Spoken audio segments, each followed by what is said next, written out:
shoshar dunyo. Ey do'stim yaxshilik qilgin, ota onang duosin olgin. Vaqti soati kelganda farzandingdan qaytar dunyo. Dunyo, dunyo,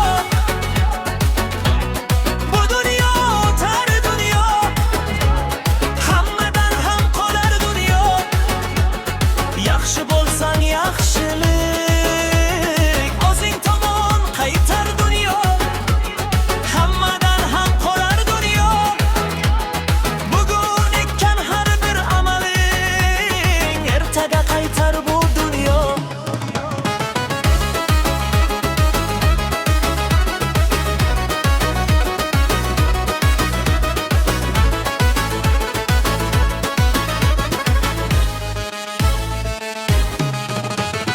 Halol yo'ldan aslo qaytma, hech kimning dilini og'ritma.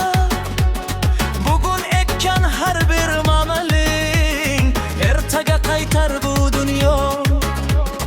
Dunyo, dunyo, dunyo, bu dunyo, dunyo. Hammadan ham qolar dunyo. Ko'zing ochib yumguningcha shoshilib o'tar dunyo.